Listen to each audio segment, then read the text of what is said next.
Hello, my name is Danny Nolan and I'm the Director of ChassisSim Technologies. And welcome to this latest ChassisSim video tutorial combined with the Dan's Vehicle Dynamics Corner. And today, ladies and gentlemen, it's my very great pleasure to be speaking to you about the role that ChassisSim played in the Tanuki Pro class win at World Time Attack Challenge in 2025. Now, on the blog a couple of weeks ago, I posted the video of the lab. And what I want to talk about, what I want to more focus about on this video is the nuts and bolts in the process in which this came together. So without further ado, let's get started. So, one of the things I love about World Time Attack Challenge is it's one of the last bastions of technical freedom in our sport. So for those of you unfamiliar with the category, it happens every September/October at Sydney Motorsport Park / Eastern Creek in Sydney, Australia. And really, particularly once we're talking pro-am and above, honestly, the only real rules is it has to be loosely based on a road car. Sure, there are things like dimensional limits in terms of what you can do in terms of bodywork, but really apart from that, it's pretty much knock yourself out. And that's why the cars are incredibly colourful, because of that technical freedom. And indeed, I often joke that, particularly once we're talking pro-am and above, the cars look like the ultimate begotten love child between the Batmobile and a drag queen getting ready for Mardi Gras.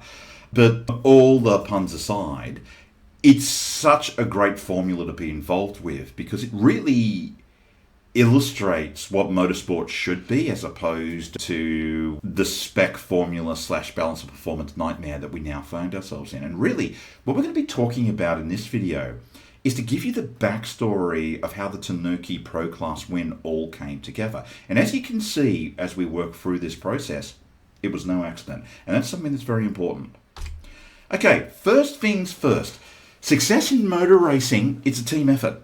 Simple as that. Now, I would love to claim that the success of Tanuki is purely down to my striking good looks, my phenomenal charm, and my towering and fearsome intellect. And ladies and gentlemen, that would be a big fat lie, which is why I've included this picture here. I mean, the car owner, Wayne Lee, was very committed to this project and spent the money that had to be spent to take Tanuki where it is today. Dave Lenfel, who runs GT Auto Garage, he and his boys did a fantastic job in terms of getting the car prepped, and for a car that had had a very, very colourful history. My wingman at the event, Mark McCoy, he handled the systems on the car, in particular the traction control, and given the insane amount of power that the car ran, it was, he did a great job. Todd Hazelwood got the business done behind the wheel, and given that, well, it was basically his sixth run on the car, I actually think he did an amazing job. But what you don't see pictured here are another couple of key people. So you've got you've got one of my key customers and great colleagues, Nick Ashwin, who built the dampers to the spec that I needed them to be built to. You're also not seeing here Andrew Brilliant from A&B Aero, who did the aero of this car, and also to Sim Osma, who completely from Resolve Engineering, who completely redesigned the back end. And the important thing here I want to leave with you, ladies and gentlemen, is the fact that, yes, motor racing is a team effort. Everyone comes together, everyone's got a job to do. And the thing that I loved about Tanuki is this is what happens when you get out of the way and you let motorsport grown-ups do what they do best. Okay, so the backstory of this car. So once upon a time, this used to be a road car going Silvia S13. It was bought by MCA and it became the MCA Hammerhead. And for those of you familiar with Time Attack, that was competed from about 2011. Now, Wayne Lee bought the car in late 2022, and I think these images, ladies and gentlemen, are something that's very appropriate. So that's courtesy of Wheels Magazine. That picture is courtesy of M-Tron. And so really this shows the car's evolution from Hammerhead to what we had in 2023 when we had a modest package to where Tanuki is now. And as you can see, and one thing that I also want to evolve in this, and one of the themes that you'll see as we'll discuss through this, is that motorsport is about evolution. It's not about revolution. And particularly for those of you from Formula Student / Formula SAE teams tuning into this who think they need to redefine the wheel on everything, just remember, evolve, evolve, evolve until you don't have to. or until you, let me rephrase, until you need to do something else. Okay, I also want to give a shout out to the Scorch rear-wheel drive time attack car run by Under Suzuki. And in many respects, this is Tanuki's parent. Now, one of the things historically we in motor racing have been terrible at, and particularly something I've really noticed in the post-Drive to Survive era, we're very, very bad at remembering our history. And I would contend that the Scorch rear-wheel drive car campaigned by Tomohiki Under Suzuki, I actually would contend is probably one of the most significant cars to compete in World Time Attack Challenge. And indeed, I would contend it's probably one of the most significant cars in Time Attack, full stop.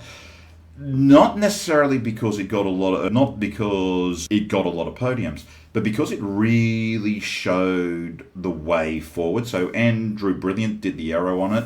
I was involved in the race engineering of this car over the years, more hands-on in 2019. But I'm going to say this, all of the lessons that were learned, both from a vehicle dynamics perspective and an aero perspective, really formed the basis of what would become with Tanuki. And I think it's really important to remember this. And Under, if you're listening to this, lots of love, brother. You really paved the way here. Okay, so the 2023 campaign. Now, one of the things about the 2023 campaign was that the Pro and Pro-Am class turned into an open tyre formula. Now, up to about 2022, all of the tyres at World Time Attack Challenge were the treaded Yokohama AO50s. Now, due to the ever-increasing downforce that was being applied, particularly for Pro-Am and above, it really got to a point where, and this is nothing against the Yokohama AO50s, I think given what they were, they did a fantastic job. But it was getting to the point where, particularly for Pro and Pro-Am and above, they were just running out of steam. And that's just, and that's not saying anything bad about the type, it's just a statement of reality. Now, so consequently, the 2023 campaign revolved around a modest aero upgrade from the original Hammerhead and really learning the tyres. And what we've got here is some simulation correlation that we did after testing in late July. So as always, actual is coloured, simulated is black. So we've got speed, throttle, front dampers, rear dampers, steered angle of the tyre, lat and long G. And the thing about it is, and I want to say one thing very, very clearly, one of the biggest pitfalls I see in terms of people using simulation is they get so tied up in getting everything perfect. And I mean absolutely, we've got to get correlation down to the nearest 0.1 of a millimeter of damper movement, 0.1 k an hour, etc., etc. And as you can see here, the correlation, as you can see here, isn't perfect, but it was more than sufficient to make some really, really good, solid calls about where we would go with the setup. And in 2023, that was more than sufficient to get to, I think if my memory serves correctly, with Tim Slade driving the car, it was about a 20.4. Sadly, we had a mishap that happened when Wayne got into the car for Pro-Am, which I'll talk about shortly, that sort of nixed the potential of that. But that is what it is, and we're going to talk about that to how we moved on in the 2024 campaign. So, as I alluded to earlier,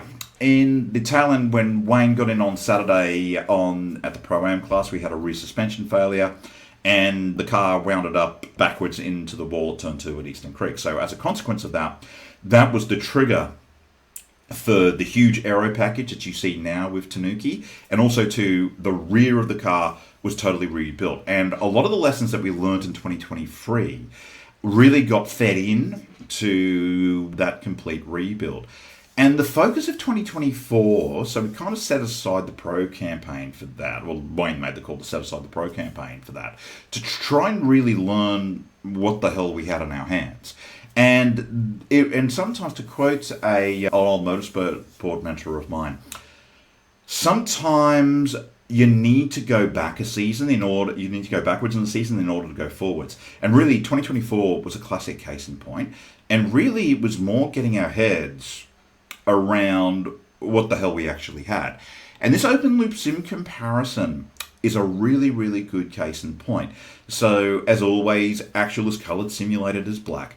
And we were able to finally go through and really quantify the aero. And this was when truly we really appreciated what Andrew had done for the car. And that was at that point where we just went, oh my God, we are dealing with a monster here. And I'll never forget doing the original hand calcs for the Aero once we actually got to a proper circuit like Eastern Creek where we could get the full speed range of the car.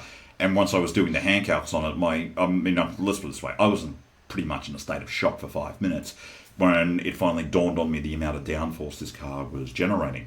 So once we had that, we had a really good springboard to go for with the 2025 campaign.